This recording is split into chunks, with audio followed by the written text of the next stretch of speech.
வணக்கம். நமக்கு எண்கணி ஞானத்தையும் வேத ஜோதிட ஞானத்தையும் ஆன்மீக ஞானத்தை வழங்கிய அனைத்து குருமார்களுக்கும் நன்றி. என்ற அதே வேளையில் இது ஒரு ஜோதிட விளக்கு வீடியோ விருப்பம் இல்லாதவங்க கடந்து போயிடலாம். ஒரு கேள்வி, அண்ணன், can you please explain Guru and Ketu conjunction in the ascendant? Okay,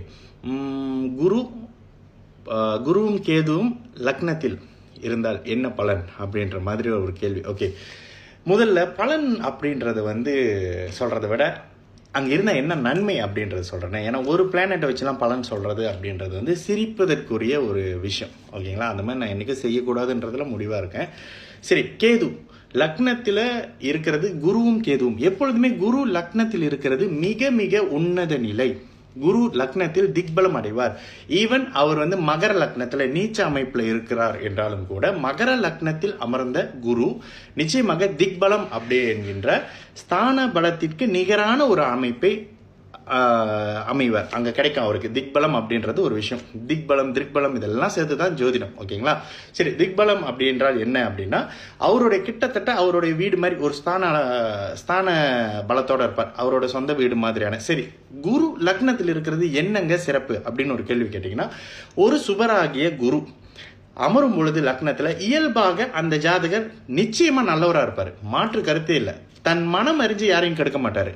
இன்னொன்று, ரெண்டாவது நல்ல விஷயம் என்ன, குருவின் இயல்பான சுப பார்வையான ஒரே நேரத்தில் 3 நிலைகளான ராசிகளை சுபப்படுத்தக்கூடிய அமைப்பில் சரத்த சிரத்த உபயத்தை சுபத்துவப்படுத்தக்கூடிய அமைப்பில் குருவின் 5, 7, 9வது பார்வைகளின் வழியாக ஒரு ஜாதகத்தின் லக்ஷ்மி ஸ்தானம் என்கின்ற ஒரு ஜாதகத்தை வழிநடத்தி கொண்டு செல்லக்கூடிய 5, 9வது பாவகம் பிளஸ் 7ஆம் பாவகம். ஓகேங்களா, 7ஆம் பாவகம் எப்பொழுதும் எதிர்த்தன்மையான ஒரு பிளானட்டாக இருந்தால் கூட 7ஆம் பாவகத்தையும் சுபத்துவப்படுத்தி அந்த ஜாதகருக்கு அந்த ஜாதகத்தின் தசாபுத்தியின் அடிப்படையிலும் லக்னம் லக்னாதிபதி வலுவின் அடிப்படையிலும் வாழ்க்கையில எல்லாமும் நேரடியாக எந்த ஒரு இதுவும் இல்லாம, எந்த ஒரு அவசரம் இல்லாம, எந்த ஒரு பின்தங்களும் இல்லாம வயதுக்கு ஏற்றாற் போல நன்மைகளை அனுபவிக்கக்கூடிய அமைப்புல இயல்பான லக்னத்தில் குரு இருக்கக்கூடிய தன்மை கொடுக்கும். கண்டிப்பா லக்னத்தில் குரு இருக்கணும்.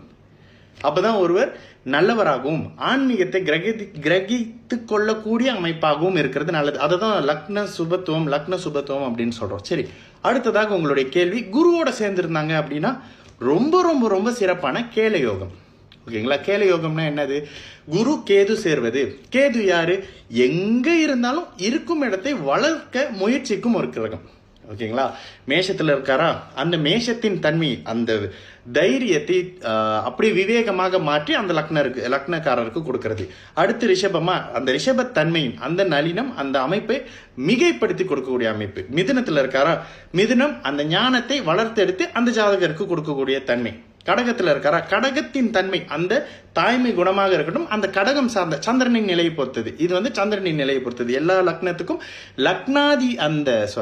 எல்லா ராசிகளின் அதிபதியின் நிலையை பொறுத்து அப்படியே அதை பிரதிபலிப்பார் நல்ல வகையில்.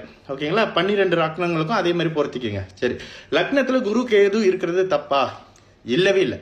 ஒருத்தருடைய ஜாதகத்தில் குரு கேது 8ஆம் இடத்துல மறைஞ்சிருந்த ஜாதகத்தை பார்த்து பாதகாதிபதி பாதகத்தை செய்ய போறார் அப்படின்னு சொல்லி ஒரு ஜாதகம் என்கிட்ட வந்துச்சு. நான் சொன்னேன், மற்றவங்க சொல்றதுக்கான விளக்கங்கள் எப்பொழுதும் மற்றவங்களோட விளக்கத்தை அவங்க கிட்டே விளக்கம் கேட்டுங்க, என்கிட்ட கேட்காதீங்க. ஆனாலும் பாதகாதிபதி அதிக சுபத்துவத்தை பெற்றிருக்கும் போது மட்டுமே பாதகத்தை செய்வார். கேது எந்த நிலையிலும் பாதகத்தை செய்ய குருவை அனுமதிக்க மாட்டார்.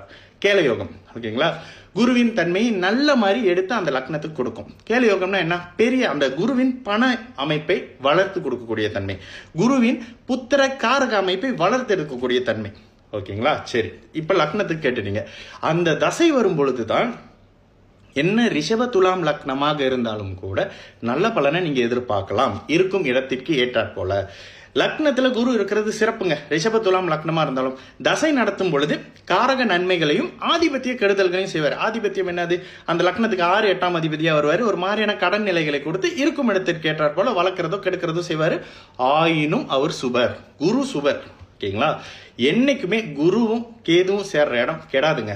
அதிகபட்சமாக நல்ல வகையில் அதிகப்படுத்தி கொடுக்கப்படும். குருவே உச்ச நிலையில இருக்காரு, அந்த ஜாதகத்துக்கு பாதகத்தை செஞ்சிருவாரான்னா நிச்சயமா கேதுவோட சேர்ந்த குரு பாதகத்தை செய்யவே மாட்டாருங்க, எழுதி கொடுக்கலாம்.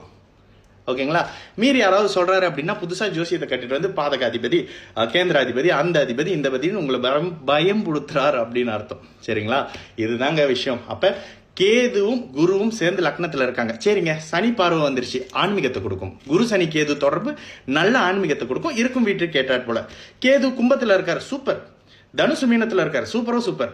ஆன்மீகத்தை, அர்ச்சகர் அப்படி இப்படின்ற மாதிரி கோயில் பூசாரி இது மாதிரியான தன்மைகளை, நல்ல ஆன்மீக நிலையை கண்டிப்பா கொடுப்பாரு. கோயிலில் இருக்கக்கூடிய பூசாரி ஜாதகத்துல பாருங்க, இந்த தொடர்பு 2-10 இருக்கும். ராசி லக்னத்துக்கு 2-10 இருக்கும். ஏன்னா அது வந்து வருமானம் சார்ந்த அமைப்பு அப்படின்றதுனால இது எல்லாம் இருக்கும். என்னைக்குமே குரு கேது சனி ராகு தொடர்பு வர வாய்ப்பு இல்லை. சனி செவ்வாய் ஒரு சேர பார்த்தாலும் கூட அங்க இருக்கிறது குரு அப்படின்றதுனால பெரிய கெடுதல்கள் இருக்காது. குரு இருக்கக்கூடிய இடம் என்னதான் இருந்தாலும் குருங்க ஒட்டுமொத்த காலபுருஷ தத்துவத்திற்கே ஒரு சுபர், மாபெரும் சுபராகி இருக்கும் இடத்தை வளர்த்து சுப ஒளியால தனது மஞ்சள் நிற பிரதிபலிப்பால சுபத்துவப்படுத்தக்கூடிய குரு எங்க இருந்தாலும் நல்லது. நிச்சயமா கெடுதல்களை செய்யவே மாட்டார். தசையிலும் கூட நல்லது நடக்கும். எல்லாரும் நல்லா இருப்போம். வணக்கம்.